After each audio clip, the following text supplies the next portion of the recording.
जय हिंद प्यारे दोस्तों, दीप एकेडमी के यूट्यूब चैनल पर आप सभी का स्वागत है। आइए आज हम इस वीडियो में देखते हैं एसएससी जीडी के लिए जो कि प्रैक्टिस सेट 20 क्वेश्चन जो कि आपके हिंदी के पूछे जाते हैं, तो उनको हम देखते हैं। तो वीडियो को देरी नहीं करते हुए शुरू करते हैं। तो अनुरक्त शब्द का विलोम क्या होगा? अनुरक्त शब्द का विलोम क्या होता है? तो अनुरक्ति होता है, विरक्ति होता है, अनर्थ होता है, विरक्त होता है। तो विरक्त आपका आंसर सही है, विरक्त आपका आंसर सही हो जाएगा। अगला क्वेश्चन 62 नंबर का क्वेश्चन है कि दिए गए विकल्पों में से ऊर्ध्व शब्द के सही विलोम का चयन करें। ऊर्ध्व का विलोम अधः होता है। ऊर्ध्व का विलोम क्या हो जाएगा? अधः हो जाएगा। आपका पहला विकल्प सही है। 63 नंबर का क्वेश्चन देखते हैं। निम्न में से कौन सा पीछे चलने वाले के लिए क्या कहा जाता है? पीछे चलने वाले के लिए एक शब्दों में कहा जाता है अनुगत। क्या कहा जाता है? अनुगत। अनुगत कहा जाता है। आसक्त शब्द का अर्थ बताइए। आसक्त शब्द का अर्थ क्या होगा? आसक्त शब्द का अर्थ जो होता है वो होता है अनुराग होता है। क्या होता है? अनुराग होता है। क्या होता है? अनुराग, एक शब्दों में।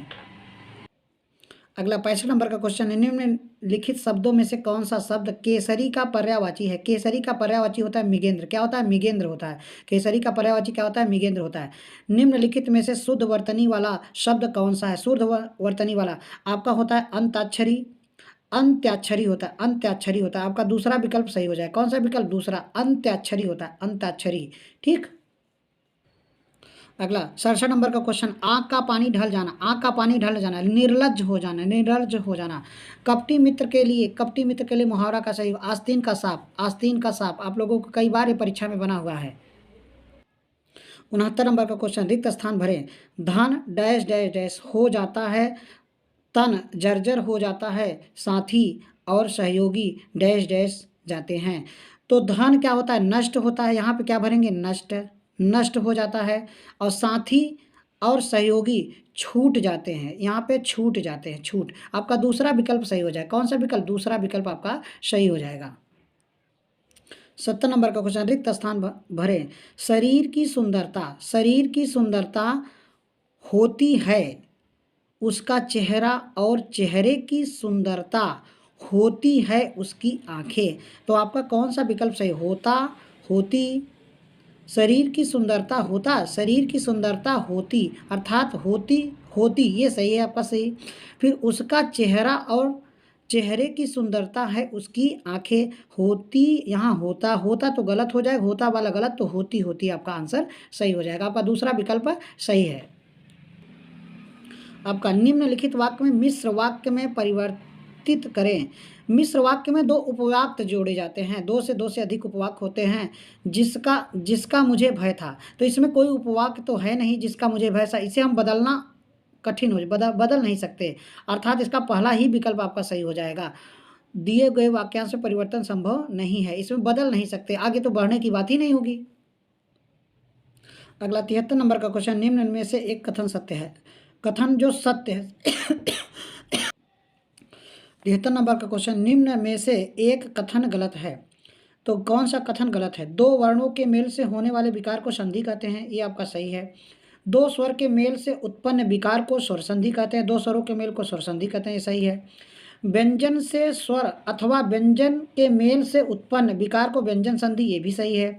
विसर्ग के साथ विसर्ग का मेल, विसर्ग के साथ स्वर या व्यंजन का मेल होने पर विसर्ग संधि होता है। ये आपका गलत हो जाएगा। चौथा विकल्प आपका गलत है। 74 नंबर का क्वेश्चन है। सदैव शब्द में कौन सी संधि है? सदैव शब्द में कौन सी संधि है? तो सदैव में दो मात्रा लगा है तो आपकी वृद्धि संधि हो जाएगी। कौन सी संधि? वृद्धि संधि हो जाएगी। सदैव में दो मात्रा लगा है ऊपर तो आपका वृद्धि संधि हो जाएगी। आपका कौन सा विकल्प सही है? आपका तीसरा विकल्प सही हो जाएगा। अगला 75 नंबर का क्वेश्चन। निम्नलिखित युग्मों में से एक समास की दृष्टि से अशुद्ध है। एक समास की दृष्टि से अशुद्ध है। भरपेट, भरपेट में आपका अव्ययी भाव समास है। रसोई घर, रसोई के लिए घर तत्पुरुष समास सही है। दाल रोटी, दाल और रोटी द्वंद्व समास बिल्कुल सही है। चाल चलन अव्ययी भाव समास गलत हो गया। चाल चलन में अव्ययी भाव समास आपका, चाल आपका विशेषता, चलन चलने की विशेषता, तो चाल चलन आपकी विशेषता है, आपका अव्ययी भाव समास गलत हो जाएगा। अगला 76 नंबर का क्वेश्चन है। सारंग लय सारंग चली गई सारंग की ओट, सारंग झीनो पाई के सारंग कई गई चोट। तो उक्त पद में कौन सा अलंकार है आपसे पूछ रहा है। तो यहाँ शब्द है सारंग। सारंग शब्द कई बार आया है। तो जब शब्दों की आवृत्ति बार बार होती है तो वहाँ पर यमक अलंकार होता है। आपका तीसरा माने कि तीसरा विकल्प सही है। तो यमक अलंकार में शब्द की आवृत्ति क्या होती है? बार बार होती है। तो शब्द अलंकार के भेद में ही यमक अलंकार है, तो यमक अलंकार हो जाएगा। 77 नंबर का क्वेश्चन है, निम्न में से प्रेरणार्थक क्रिया कौन है? प्रेरणार्थक क्रिया आपका चलना नहीं होता है, पढ़ना नहीं होता, बदलना, तो जगह हो गई। 78 नंबर से आपको गद्यांश दिया है, गद्यांश को आप पढ़िए और उस प्रश्न का आंसर निकालिए। तो गद्यांश इस तरह से आपको दिया गया है, थोड़ा सा स्लाइड हम आगे कर देते हैं, आप लोग देख लीजिएगा थोड़ा सा।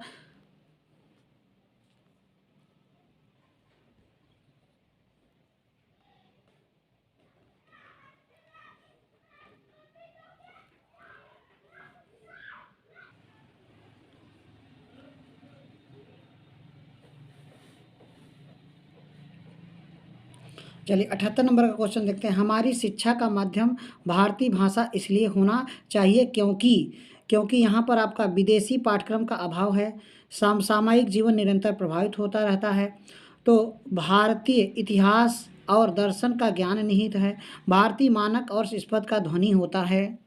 तो इस प्रश्न का कौन सा विकल्प सही हो जाएगा? भारतीय मानक और स्पंद ध्वनित होता है, तो आपका ये चौथा विकल्प सही हो जाएगा। अगला 69 नंबर का क्वेश्चन है, हमारी शिक्षा में ऐसे पाठ्यक्रम की आवश्यकता है जिसमें आपका सामयिक जन संस्कृति का समावेश हो, भारतीय संस्कृति परंपरा का प्रतिनिधित्व हो। यही आपका विकल्प आपका सही हो जाएगा, दूसरा विकल्प ही आपका सही हो जाएगा। उपयुक्त गद्यांश का सर्वाधिक उपयुक्त शीर्षक बताना है। तो हमारी शिक्षा का माध्यम और पाठ्यक्रम, हमारी संस्कृति परंपरा, शिक्षित और जनता शिक्षा।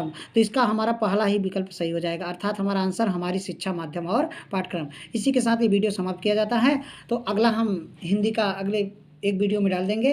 तो आप लोग वीडियो पसंद करते हो तो लाइक करिएगा और सब्सक्राइब करिएगा अपने दोस्तों